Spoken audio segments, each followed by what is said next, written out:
Boa noite, irmãos. Graça e paz com todos. Estamos aqui mais uma semana, mais uma quarta-feira para estudar a Confissão de Fé de 1689. Nós estamos no capítulo 16, estamos no meio da confissão agora. Hoje nós vamos falar sobre as boas obras. E eu vou começar, já vou direto. A confissão começa assim, ela fala: boas obras são somente aquelas que Deus ordenou em sua santa palavra, e não as que os homens inventam, sem o respaldo da palavra de Deus, movidos por um zelo cego ou por algum pretexto de boas intenções. Algumas referências bíblicas que a confissão dá para isso que ela falou. Malaquias 6:8, ele te declarou, ó homem, que é bom, o, o que é o que o Senhor pede a ti, senão que pratiques a justiça e ames a misericórdia, e andes humildemente com o teu Deus. Hebreus 13:21, vos aperfeiçoe em todo bem, para cumprirdes a sua vontade, operando em vós o que é agradável diante dele. Por Jesus Cristo, a quem seja dada a glória para todos sempre. Amém. Mateus 15:9, e em vão me adoram, ensinando doutrinas que são preceitos de homens. Isaías 29:3, o Senhor disse, visto que esse povo se aproxima de mim, e com a sua boca e com seus lábios me honram, mas o seu coração está longe de mim. E o seu temor para comigo consiste só em mandamentos de homens, que maquinalmente aprendeu. Continuando, a confissão fala assim: as boas obras feitas em obediência aos mandamentos de Deus são os frutos e a evidência de uma verdadeira fé, uma fé verdadeira e viva. Por meio delas, os crentes demonstram a sua gratidão, fortalecem a sua certeza de salvação, edificam seus irmãos, adornam a sua profissão do evangelho, fazem calar os seus adversários e glorificam a Deus. Pois somos feitura dele, criados em Cristo Jesus para as boas obras, para que tenhamos o nosso fruto para a santificação e, por fim, a vida eterna. Então, Tiago, acho que a principal carta, né, que mais direta sobre esse assunto seria a carta do irmão de Jesus, Tiago, né? Ele fala com muita dureza, a ponto de algumas pessoas achar que ele contradiz Paulo, porque ele realmente enfatiza bastante a importância das obras na vida do crente, não para salvação, mas como um resultado. E no capítulo 2, versos 18 a 22, ele fala assim: mas alguém dirá, tu tens fé e eu tenho obras. Mostra-me essa tua fé sem as obras, e eu com as obras te mostrarei a minha fé. Crês tu que Deus é um só? Fazes bem, até os demônios creem e tremem. Queres, pois, ficar certo, ó homem insensato, de que a fé sem obras é inoperante? Não foi por obras que nosso pai Abraão foi justificado quando ofereceu sobre o altar o próprio filho Isaque? Vês como a fé operava juntamente com as obras. Com efeito, foi pelas obras que a fé se consumou.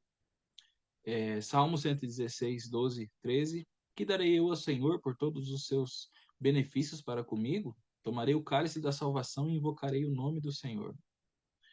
1 João 2, 3 a 5. Ora, sabemos que temos conhecido por isso, se guardamos os seus mandamentos. Aquele, entretanto, que guarda a sua palavra, nele verdadeiramente tem sido aperfeiçoado o amor de Deus. Nisso sabemos que estamos nele. 2 Pedro, primeiro capítulo, no versos 5 a 11.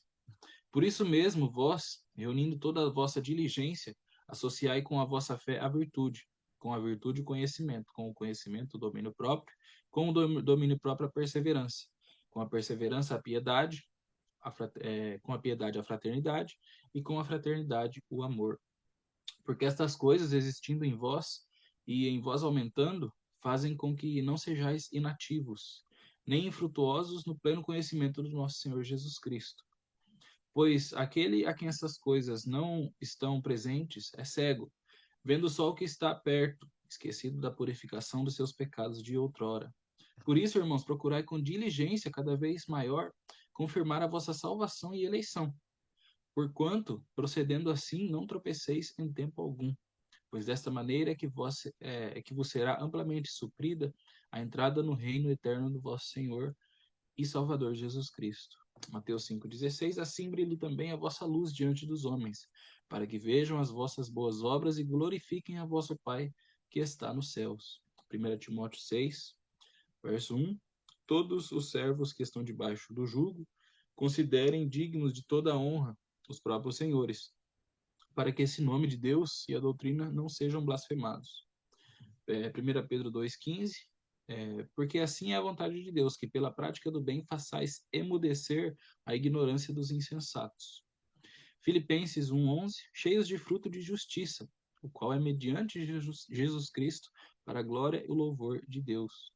Efésios 2:10, pois somos feitura dele, criados em Cristo Jesus para as boas obras, as quais Deus de antemão preparou para que andássemos nelas.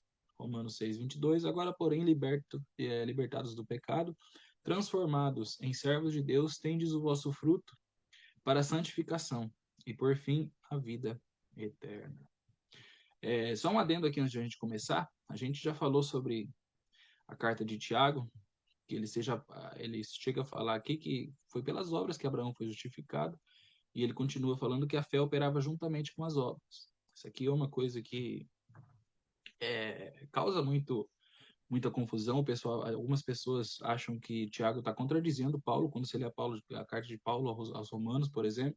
Paulo é muito enfático a falar que a salvação é somente pela fé, que as obras, nós não temos obras para dar para Deus porque todos pecaram. Romanos 3, Paulo coloca ali, ele fala impossível, não tem quem busca Deus. Então, até o próprio Lutero, por um tempo, ele teve dificuldade com essa carta de Tiago. Ele não chegou a tirar da tradução que ele fez da Bíblia, mas ele colocou no final da Bíblia, porque ele tinha realmente dificuldade de entender. Até que depois ele chegou no conhecimento que na Bíblia não tem contradição, não nos contradiz em nenhum ponto.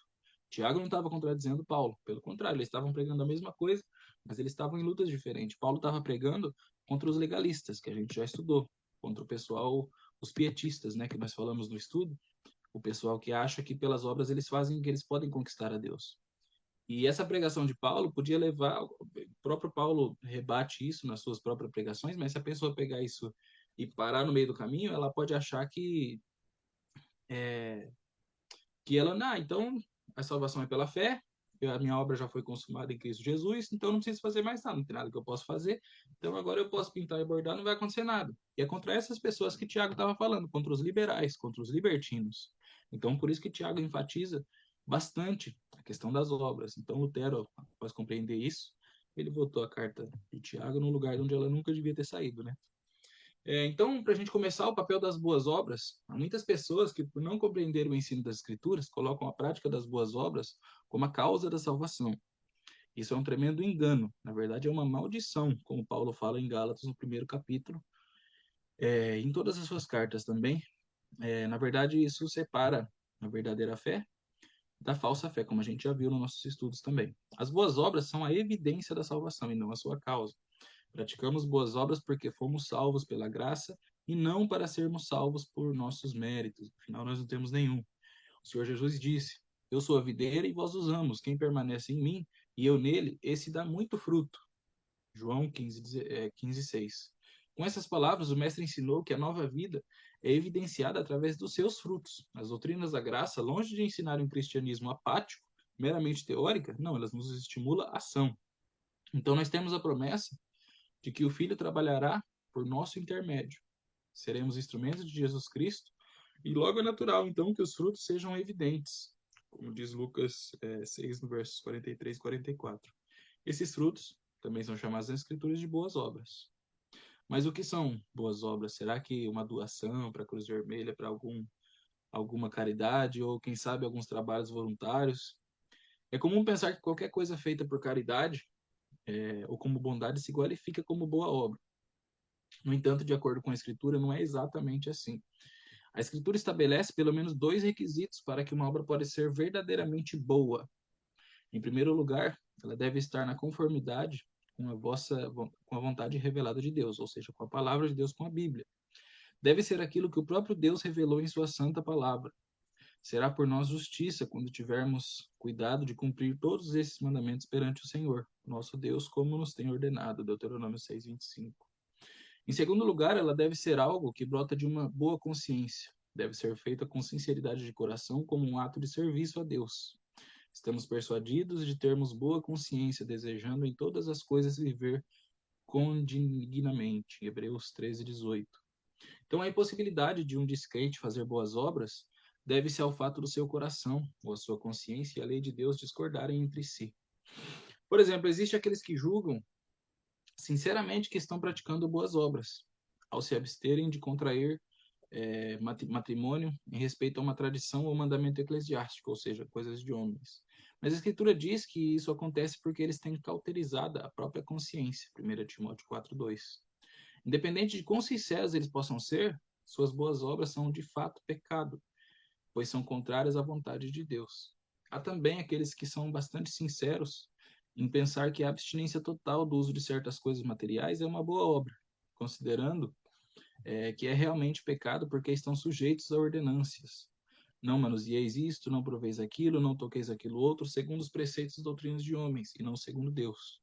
Carta de Colossenses, Paulo fala bastante sobre isso, de pessoas que ele fica questionando, ele fala, meu Deus, se vocês foram salvos por Jesus, se Jesus fez tudo isso por vocês, por que vocês se deixam levar por que vocês estão se sujeitando a ordenanças? Pois não faz isso, não prove aquilo, não toqueis aquilo outro, que não são segundo a palavra de Deus, são doutrinas de homens. Então Paulo fica até abismado nessa carta de Colossenses, questionando os irmãos daquelas igrejas de Colosso, perguntando, né? Então é perfeitamente possível que os homens cometam crimes mais terríveis sob a convicção de que estão servindo a Deus. João 16:2 fala um pouco disso. E o motivo é que a obediência à consciência é obediência ao mal, no caso de um homem não regenerado. Porque tanto a mente como a consciência deles estão corrompidas. A gente viu bastante sobre isso no nosso estudo sobre a depravação total. Se ler Romanos 3, não tem como achar que alguma pessoa pode fazer alguma coisa boa aos olhos de Deus. Podemos comparar o caso deles com o de um homem que tem pesos e medidas imprecisos. Não importa quão sincero ele possa ser sobre o peso e a medida das coisas que ele vende, ele estará errado, porque os seus padrões não estão na conformidade com, por exemplo, do Inmetro ou da Receita Federal. Então ele pode chegar na Receita Federal, olha, isso aqui eu paguei R$ 20, mas a Receita Federal vai ver, não, isso aqui vale R$ 10.000, como é que você está falando que você pagou 20? Não adianta, ele vai precisar comprovar aquilo lá, independente da sinceridade dele. Se ele acreditar naquilo de todo o coração, não interessa. E assim também com a gente. Mas o nosso caso é com a palavra de Deus, a nossa base sempre. Então, somente se ele descobrir o que está errado com seus instrumentos de medida é que ele deixará de estar errado. Assim é com aqueles que são regenerados pelo Espírito. Eles começam a alinhar a sua consciência com a lei de Deus. E quanto mais conseguirem fazê-lo, mais poderão fazer boas obras. Mas suponhamos por um momento que um homem não regenerado veja as obras de um crente e decida imitar esse crente, então. Então, se a gente viu como só um crente pode fazer boas obras, então um descrente está vendo o crente fazendo aquelas boas obras e então eu vou imitar ele. Não é possível que ele possa fazer muitas das mesmas coisas. Então ele pode copiar. De fato, as boas obras feitas pelos não regenerados são coisas que Deus ordena e úteis tanto a si mesmo quanto uns aos outros. O incrédulo pode colocar uma nota de $10 na oferta para apoiar a pregação do Evangelho de Jesus Cristo. Mesmo assim, devemos negar que ele tenha feito uma boa obra. Devemos julgar assim não por lhe faltar, nesse caso, uma conformidade externa com a lei de Deus, mas porque não é verdadeiramente uma boa obra, porque tudo que não provém da fé é pecado, como diz Romanos 14:23. Um homem não deve apenas fazer o que Deus ordena, mas deve fazê-lo porque reconhece que é a vontade de Deus e deseja obedecê-lo. Sem fé é impossível agradar a Deus. Hebreus 11:6.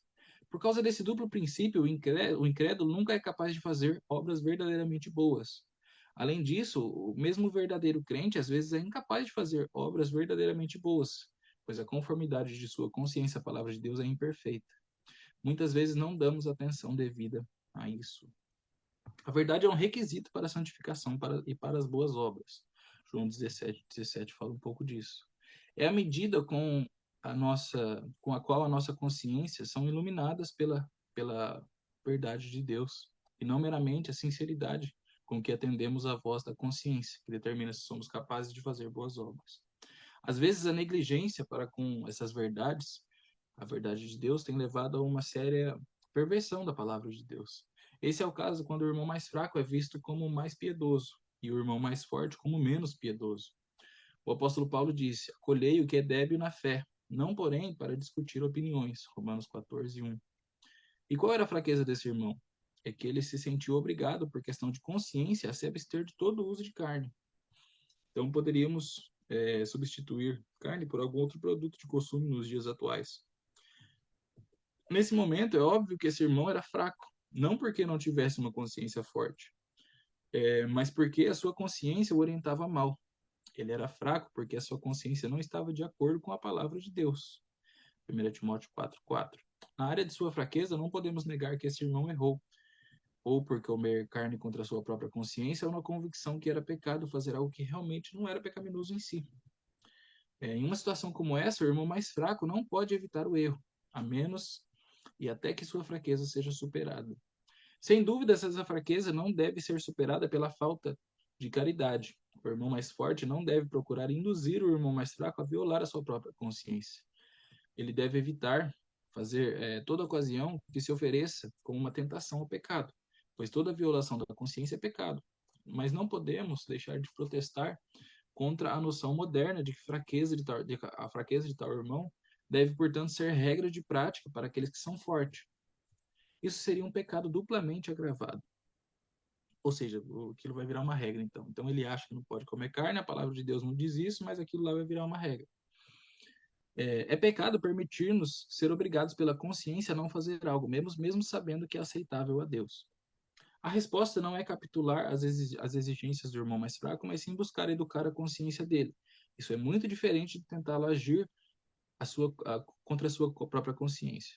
Enquanto a isso, a pessoa forte tem todo o direito de dizer como um apóstolo: pois por que há de ser julgada a minha liberdade pela consciência alheia? 1 Coríntios 10:29. Não estamos sugerindo que qualquer cristão seja imediato ou perfeitamente liberto dessa dificuldade. Todos temos necessidade de santificação pela verdade. Mas o verdadeiro crente em alguma medida, e cada vez mais, conforme a verdade de Deus, é transformado em sua alma, liberto da ignorância para que possa servir Deus com uma consciência limpa e esclarecida, submissa à palavra de Deus. E há em cada um desses homens uma medida de concordância genuína entre as suas consciências e a vontade de Deus. Como diz Efésios 2, por quê? Porque somos feitura dele, criados em Cristo Jesus para as boas obras, que Deus preparou de antemão para que andássemos nelas. Continuando na confissão, a aptidão para as boas obras não advém dos próprios crentes, de modo algum. Essa aptidão provém do Espírito de Cristo. E para que os crentes possam desempenhar as boas obras é necessária uma influência contínua do mesmo Espírito Santo, além das graças já recebidas para neles realizar tanto querer como efetuar, segundo a boa vontade de Deus. Isso, porém, não significa que nós devamos, então, tornar-nos negligentes, como se não tivesse obrigação de cumprir um dever, senão quando especialmente movidos pelo Espírito Santo.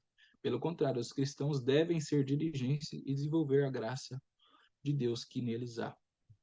Isso acontece muito quando a gente estuda essa verdade que é Deus que opera em nós tanto o querer quanto o realizar, segundo a sua boa vontade.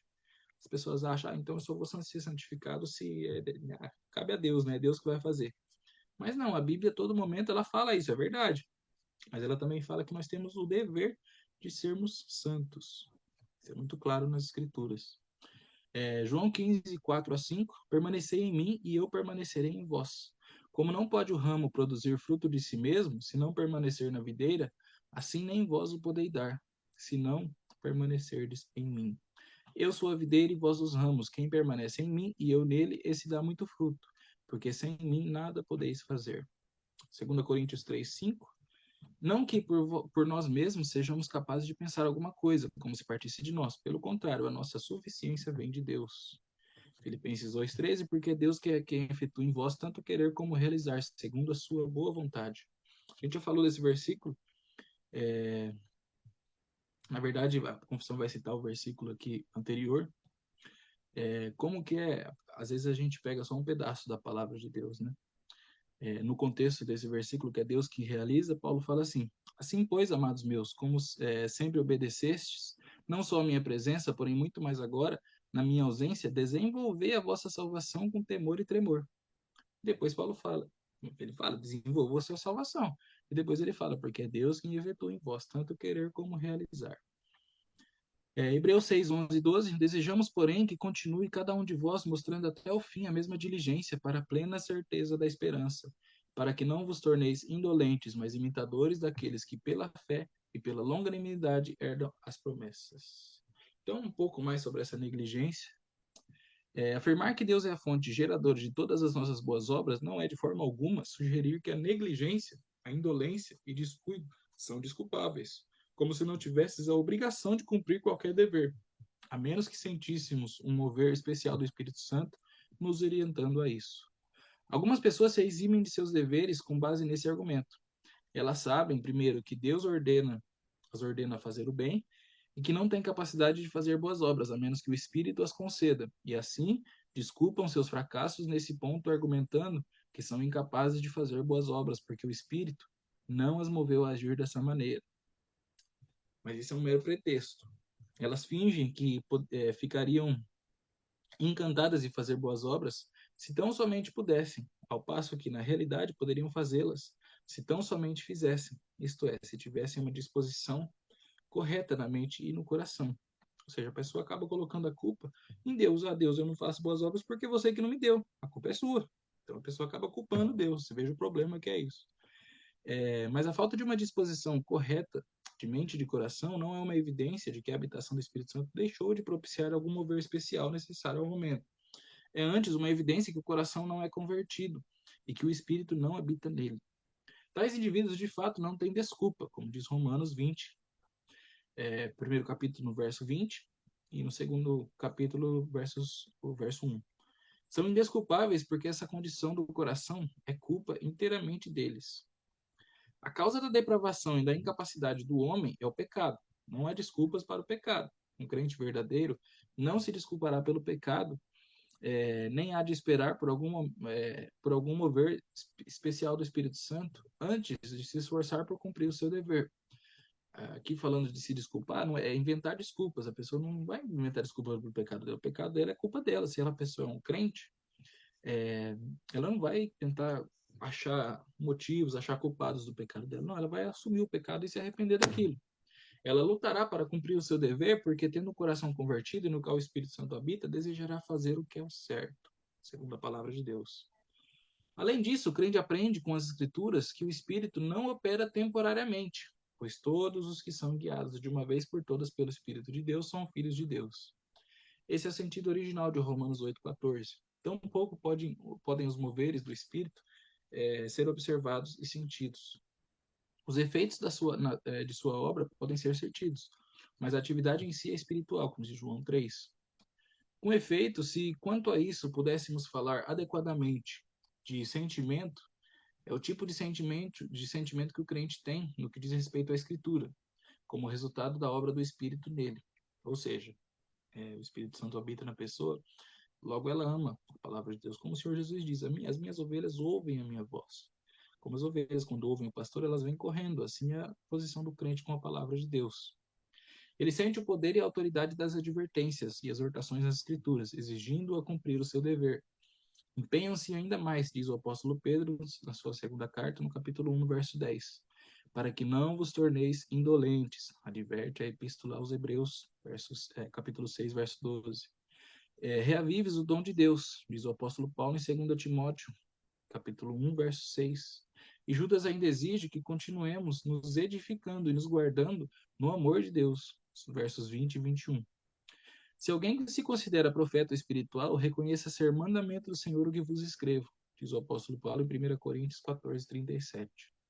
A evidência de que uma pessoa possui, então, o Espírito de Deus, portanto, é que ela sentirá ou reconhecerá a autoridade dessa palavra que lhe impõe deveres.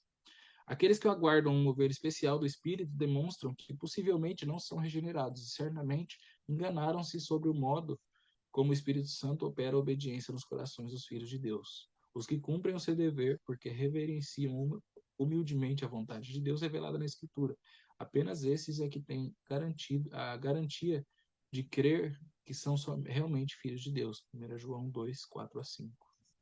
Então, só para explicar, nós não estamos dizendo, na verdade, a Escritura não diz em nenhum momento, quando ela fala para a gente fazer, para a gente empenhar-se ainda mais, como o apóstolo Pedro diz, desenvolver a nossa salvação, a nossa santificação, como o apóstolo Paulo fala, isso não quer dizer que isso virá de nós. Na verdade, eu já falei isso em alguns estudos, tem uma analogia que o pastor Nicodemos faz, na verdade, acho que é o pai dele que fazia, o sogro dele, e ele gostou muito daquilo, achou muito interessante, que é uma explicação até muito, muito clara. Tem uma placa na rua, assim, a pessoa está passando, tem uma placa na porta, e está escrito assim: Vinde a mim todos vós que estáis cansados e oprimidos. Aí as pessoas passam, não dá muita bola, isso aí eu converso, isso aí eu não quero, isso aí não é para mim. E passa alguém, olha assim, não sei. E aí vai embora. E o outro passa, isso aí é para mim. E ele entra. Ele toma a decisão de entrar. E Jesus está chamando, vinde a mim. Não está falando, eu vou trazer vocês. Não, vinde a mim. E claro que ele que traz, né? Aí que vem. Aí ó, depois que você entra, você olha para trás, tem outra placa falando: só pode vir a mim aqueles que o Pai me deu. Então é mais ou menos assim. A gente faz, depois que a gente fez, a gente vê que na verdade foi tudo pela graça de Deus. A confissão continua falando assim: mesmo os que conseguem prestar a maior obediência possível nesta vida estão longe de exercer e fazer mais do que o requerido por Deus, e estão muito aquém do dever que lhes cabe cumprir. Então, Jó no capítulo 9, versos 2 e 3, na verdade sei que assim é, porque como pode o homem ser justo para com Deus? Se quiser contender com ele, nem a uma de 1000 coisas lhe poderá responder. Gálatas 5,17, porque a carne milita contra o espírito contra a carne, porque são opostos entre si, para que não façais o que porventura seja do vosso querer. Lucas 17:10, assim também vós, depois de haveres feito tudo quando vos foi ordenado, dizeis, somos servos inúteis, porque fizemos apenas o que devíamos fazer. A confissão continua, por nossas melhores obras, não podemos merecer junto a Deus o perdão do pecado ou a vida eterna, visto que ser grande é a desproporção entre as nossas obras e a glória do porvir, e infinita distância entre Deus e nós. Com nossas obras não podemos fazer benefícios a Deus, nem satisfazê-lo, pela dívida de nossos pecados anteriores. Mesmo se fizermos tudo o que nos seja possível, teremos apenas cumprido o nosso dever, e ainda seremos servos inúteis. Se as nossas obras são boas, é porque procedem do Espírito. Contudo, à medida em que são desempenhadas por nós, essas obras vão sendo contaminadas e mescladas a tanta fraqueza e imperfeição, que não podem suportar a severidade do julgamento divino. Então, Romanos 3:20, visto que ninguém será justificado diante de Deus por obras da lei, em razão de que pela lei vem o pleno conhecimento do pecado.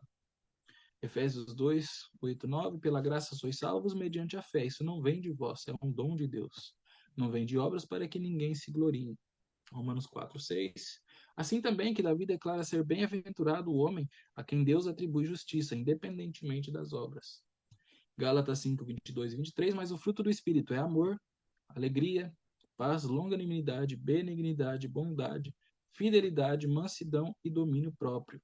Contra essas coisas não há lei. Isaías 64:6. Todos nós somos como o imundo, e todas as nossas justiças como trapos de imundícia. Todos nós murchamos como a folha, e as nossas iniquidades como um vento nos arrebatam. Salmo 143:2. Não entre em juízo com o teu servo, porque à tua vista não há um justo vivente. Então, falando um pouco desses dois capítulos, né? O artigo 4 e 5, esses dois que a gente leu por último, na verdade, na época que a confissão foi feita, eles se dirigiam principalmente à doutrina católica romana das obras. Segundo essa doutrina, pelo menos alguns pecadores, tendo recebido a graça divina, foram capazes de cumprir não apenas todo o seu dever, mas muito mais. Um dos catecismos da Igreja Católica fala da superabundante satisfação da bem-aventurança Virgem Maria e dos Santos, da bem-aventurada Virgem Maria e dos Santos.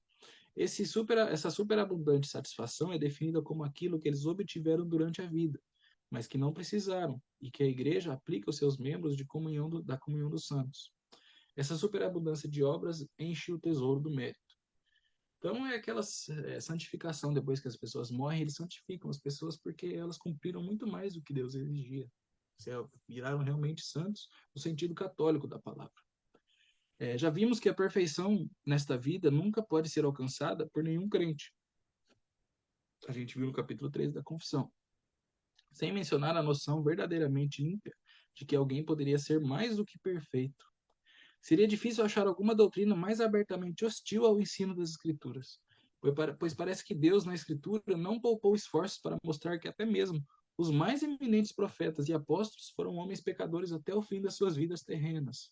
Um exemplo, Romanos 7:14-25. Isaías não hesitou em dizer, e nisso se incluiu, que nossas justiças são como trapo de imundícia. E também é interessante citar, quando ele viu a santidade de Deus, ele soltou aquele ai de maldição, falou, ai de mim, eu sou um maldito, ai de mim, porque ele viu a santidade de Deus. E ele já era profeta. Então não espanta que o salmista pergunte, se observardes, Senhor, iniquidades, quem subsistirá? Salmo 133. Na maioria desses textos a gente já viu, então não vou me ater muito a eles. E se é assim, quão mais impossível é a incrível presunção tão claramente manifesta na falsa doutrina romana das obras superabundantes feitas por Maria e os santos. O que causa espanto não é o fato de que as boas obras dos crentes sejam muito formidáveis, mas que sejam aceitas e recompensadas. Se até mesmo nossas justiças são como trapo de imundícia, ou seja, as melhores coisas que a gente faz, as nossas justiças, e nossas melhores obras são impuras e misturadas com tanta fraqueza e imperfeição, como é que elas ainda podem ser chamadas de boas obras? A resposta é que os crentes gozam da união com Cristo.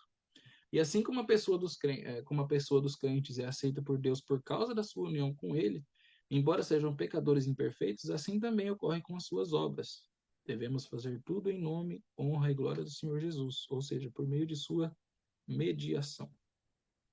A confissão continua, todavia, desde que os crentes, como pessoas, são aceitos por meio de Cristo, as suas obras também são aceitas em Cristo.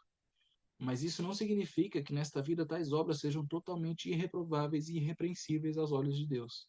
Antes, significa que, vendo-as em seu Filho, Deus se agrada em aceitar e recompensar aquilo que é sincero, apesar de realizado com muitas fraquezas e imperfeições.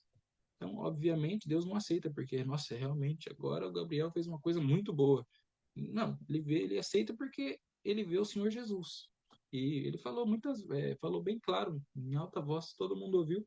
Esse é o meu filho amado, nele eu me comprazo. A alegria de Deus está nele, no Filho.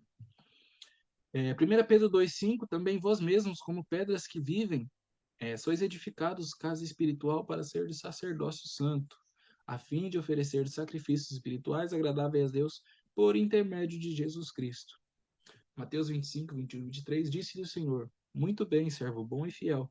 Fostes fiel no pouco, sobre o muito te colocarei. Entra no gozo do teu Senhor. Disse-lhe o Senhor, muito bem. Aqui está repetindo. Hebreus 6,10, porque Deus não é injusto para ficar esquecido do vosso trabalho e do amor que evidenciastes para com o seu nome, pois servides e ainda servis aos santos. Então, mais uma vez a gente volta e a gente sempre vai voltar nisso. É por causa de Cristo, é sempre por causa dele. É fundamental para toda opinião correta sobre as boas obras dos cristãos reconhecer que tudo é de Deus. Romanos 11:36. Sem mim nada podeis fazer. Jesus diz em João 15:5 aos seus discípulos. Deus não regenera o crente e depois deixa-o fazer o que pede pelo seu próprio poder. Antes, é o poder soberano de Deus que opera eficazmente para completar e aperfeiçoar a obra iniciada na regeneração. Como não pode o ramo produzir fruto de si mesmo, como a gente já leu. As boas obras são produto e a evidência da obra de Deus em nós. Agora, saber como o Espírito realiza essa obra é realmente um mistério. Nós não sabemos como que o Espírito faz isso. Nós sabemos que ele faz, mas não sabemos como. Seus caminhos estão além do nosso entendimento. No entanto, sabemos que é por meio ou por intermédio da verdade. O Senhor Jesus orando pelos discípulos, né, ele falou, santifica-os na verdade. A tua palavra é a verdade. Conforme obtemos conhecimento verdadeiro, somos colocados sob o domínio dos princípios da palavra de Deus. Como resultado, podemos reconhecer a boa, agradável e perfeita vontade de Deus. Romanos 12, 1, 2 fala sobre isso. Não pretendemos descobrir como o Espírito realiza essa obra. Sabemos que apenas a palavra de Deus reside e reconheçamos que ele o faz, para que louvemos o Espírito por todo o bem que porventura façamos. Para a gente terminar, vai falar um pouco sobre as boas obras feitas por pessoas não regeneradas, que, embora por si mesmas possam ser coisas que Deus ordena, proveitosas, tanto para a pessoa que a faz, tanto para as outras pessoas, elas não procedem, porém, de um coração purificado pela fé, e, de acordo com a palavra, não são feitas de maneira correta, nem com a finalidade correta, e nem com a finalidade correta a glória de Deus. Portanto, essas obras são pecaminosas e não podem agradar a Deus. nem tornar uma pessoa apta para receber a graça de Deus. Contudo, a omissão de tais obras é ainda mais pecaminosa e ofensiva a Deus do que a sua prática. Segundo a Reis 10:30, pelo que disse o Senhor a Jeú, porquanto bem executastes o que é reto perante mim e fizeste a casa de Acabe, segundo tudo o que era o meu propósito, teus filhos até a quarta geração se assentarão no trono de Israel. Reis 21, 27 e 29, tendo Acabe ouvindo essas palavras, rasgou a sua veste, cobriu-se de pano e saco seu corpo e jejuou. Dormia em sacos e andava cabisbaixo. Não viste que Acabe se humilha perante mim?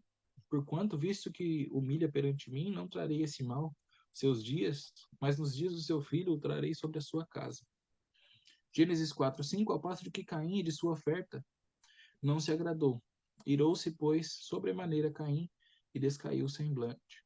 Hebreus 11:4-6, pela fé Abel ofereceu a Deus o mais excelente sacrifício do que Caim, pelo qual obteve testemunho de ser justo, tendo a aprovação de Deus quanto às suas ofertas. Por meio dela, também, mesmo depois de morto, ainda fala. De fato, sem fé é impossível agradar a Deus.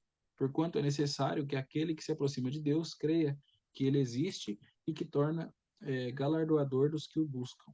1 Coríntios 13:1. Ainda que eu falasse a língua dos homens e dos anjos, se não tiver amor, serei como bronze que soa, ou como símbolo que retine. Mateus 6:2-5. Quando, pois, deres esmola, não toques a trombeta diante de ti, e como fazem os hipócritas nas sinagogas e nas ruas, para que sejam glorificados pelos homens. Em verdade vos digo que já receberam a recompensa. E quando orares, não seja como os hipócritas, porque gostam de orar em pé nas sinagogas e nos cantos da praça, para serem vistos pelos homens. Em verdade digo que eles já receberam a recompensa. Amós 5:21-22, aborreço, desprezo as vossas festas, e com as vossas assembleias solenes não tenho nenhum prazer. E ainda que me ofereçais holocaustos e vossas ofertas de manjares, não me agradarei deles, nem atentarei para as ofertas pacíficas de vossos animais cevados. Romanos 9:16, assim, pois, não depende de quem quer ou de quem corre, mas de Deus usar da sua misericórdia. Tito 3:5, não por obras de justiça praticadas por nós, mas segundo a sua misericórdia, que ele nos salvou mediante o lavrar regenerador e renovador do Espírito Santo. Jó 21:14-15, estes são os que disseram a Deus, retira-te de nós, não desejamos conhecer os teus caminhos, que és todo-poderoso para que o sirvamos, e que nos aproveitará que lhe façamos orações? Mateus 25:41-43, então o rei dirá também aos que estiverem à sua esquerda, apartai-vos de mim, malditos, para o fogo eterno preparado para o diabo e seus anjos, porque tive fome e não me deste de comer, tive sede e não me deste de beber, sendo forasteiro não me hospedastes, estando nu não me vestistes, achando-me enfermo e preso não fostes ver-me. Então, para a gente terminar, a gente vai falar um pouco sobre as boas obras sem Cristo. Qualquer um pode observar que há muita coisa boa em homens não convertidos. A única razão por essa bondade, todavia, é a influência da mão refriadora de Deus, como vimos no capítulo 5, ou seja, da graça universal de Deus, a graça de Deus que ele aplica a todos os homens. Que o Senhor Jesus fala que o sol nasce sobre todos, sobre os homens bons e sobre os homens maus. A consciência do homem não pode extinguir completamente a lembrança dos mandamentos de Deus, os mandamentos da lei, como diz o Romanos 2:14-15. Cultura, tradição e autoridade civil, bem como o poder convencedor do evangelho sobre os descrentes, podem estimular a consciência deles a exercer um alto grau de restrição sobre o coração ímpio. Mesmo assim, quando vistas em relação a Deus, as próprias boas obras dos ímpios, pelas quais os cristãos dão graças a Deus, podem se configurar em pecados extremamente hediondos. É bom falar, irmãos, que isso aqui não se aplica somente às pessoas que a gente fala do mundo. Isso aqui se aplica a todas as pessoas, todas as falsas igrejas, todos os falsos cristãos, todas as pessoas que acham que estão agradando a Deus com as suas obras e que pelas suas obras podem ser salvos. Todas essas pessoas estão debaixo de maldição, como o próprio apóstolo Paulo fala, mais uma vez em Gálatas, no capítulo 1. Então, só para a gente deixar mais claro. Então, por exemplo, um homem bastante saudável que fez fortuna por meios fraudulentos. Sua consciência o adverte do juízo por vir. Ou seja, ele enriqueceu, mas enriqueceu por meios ilegais. Ele então decide fazer alguma grande obra humanitária que recompensará os seus pecados. e aplacará a ira de Deus, entre aspas, né? Isso acontece muito, a gente vê bastante, muitas celebridades fazendo isso. Eles fazem 1 milhão de coisas, crescem, ganham muito dinheiro fazendo coisas que são contrárias à palavra de Deus e depois fazem doações e colocam o nome de Deus em tudo e acham que realmente são cristãos que são salvos. Baseando-se nisso, então, esse homem constrói um grande hospital para aliviar o sofrimento humano. Nesse contexto, é possível que muitos crentes humildes recebam a bênção de cuidados médicos adequados por meio desse hospital. Certamente, tais cristãos dariam graças a Deus por esse homem rico ter sido movido a tal boa obra. E com razão eles fariam isso. Mas não é exagero dizer que, na visão de Deus, essa boa obra pode muito bem ser a blasfêmia suprema, a maldade suprema na vida daquele pecador, pois o que poderia ser mais perverso do que buscar por suas próprias obras compensar o pecado e apaziguar a ira de Deus, em vez de confiar na obra de Jesus Cristo. Agostinho não estava exagerando quando chamou tais boas obras de pecados esplêndidos. Isso isso é o que eles são, esplêndidos, por um lado, mas por outro lado, eles continuam sendo nada mais, nada menos do que pecados. Apesar de ser esplêndido, eles são pecados. E tudo que é esplêndido neles vem de fora do pecador, enquanto tudo que é pecaminoso provém do próprio pecador. Então, aqui a gente termina o nosso estudo. É um estudo bem claro, a gente já estudou bastante sobre a maioria dele nos nossos estudos, são assuntos que estão ligados, a gente acaba falando, mas acho que ficou muito claro, a confissão é bem clara. Então, a gente se vê no próximo estudo. Deus abençoe a todos. Fiquem com Deus.